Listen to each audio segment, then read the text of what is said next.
Hello, we are not your mum. Now think of eating disorders and many people think of super skinny teenage girls or bony celebs on a catwalk. No, this is wrong. Often someone with an eating disorder will look perfectly healthy on the outside. This is because eating disorders are mental illnesses.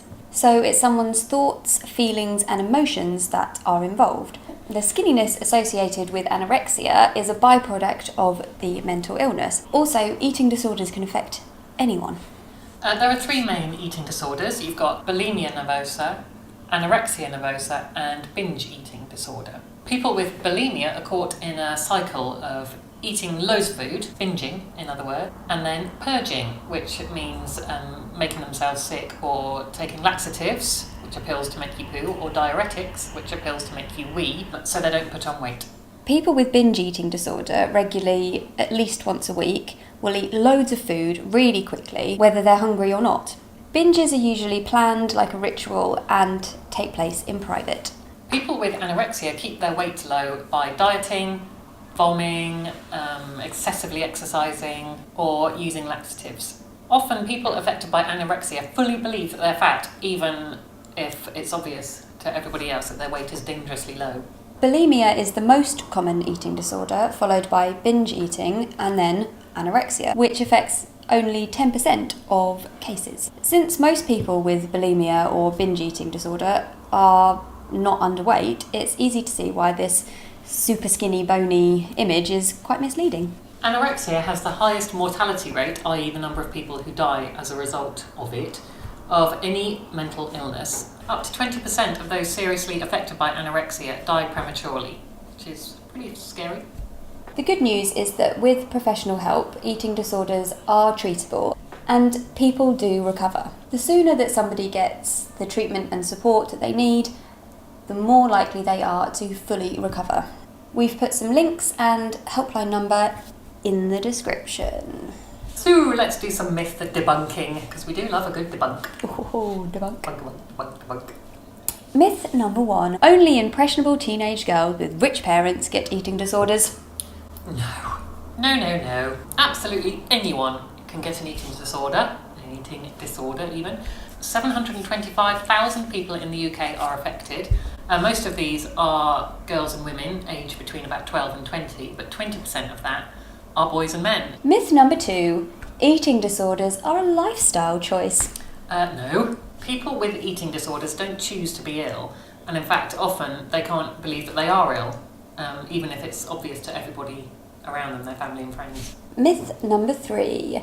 People with eating disorders just want to be skinny like models and celebrities. Not true. Someone with an eating disorder usually has very low self-esteem and feels pretty worthless, and they're far more likely to want to not be noticed and to hide away than to have everybody looking at them. Myth number 4. People with eating disorders are just attention-seeking. No. Like we said, the opposite of what someone with an eating disorder wants is attention. That's why people often manage to keep their eating disorder secret for so long. Myth number 5. The media causes eating disorders. No. Research has shown that images of skinny celebs and models and whatnot can perpetuate and maintain eating disorders, i.e. they don't help, but they can't actually cause someone to develop an eating disorder. And in fact, the reasons why people do are not yet fully known. But it's not the media. So ends the debunking. Hope you enjoyed the debunking.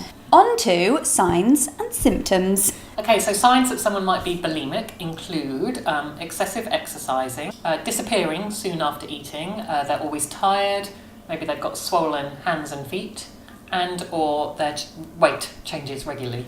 Signs that someone could have a binge eating disorder are a little bit more difficult because it's very easy to keep binge eating a secret.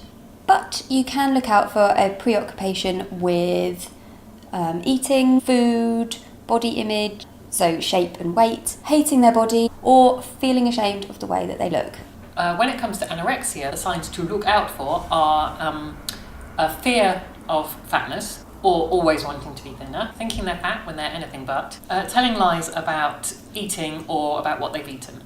Eating only low-calorie foods, avoiding eating with other people, cutting food into tiny pieces, excessive exercising, and hiding food. If you're watching this because you're worried that you might have an eating disorder, then remember that eating disorders are a complicated, complex thing, and not everyone will have all the symptoms that we've talked about or that you might find when you go online. If you find that you have some symptoms of binge eating and bulimia, anorexia, all at the same time, and anorexia all at the same time, or maybe you swap between them, then that's not unusual. Some people also have other mental health issues that go along with their eating disorders, like abusing alcohol or drugs, or an urge to self-harm. Often people don't ask for help because maybe they don't think that their eating disorder is serious enough, or they don't want to be a bother to people, or maybe they feel ashamed or guilty. If this is you, then please do ask for help. Again, we've got info below. Eating disorders are illnesses and they need and deserve to be treated. And most importantly, they can be treated. You can make a full recovery. Again, go to the description below for links and helpline numbers. Thanks for watching, and thanks very much to the lovely people at Beat, the UK's eating disorder charity, who helped us with the statistics and info for this video. We'll see you next week. Bye. Bye.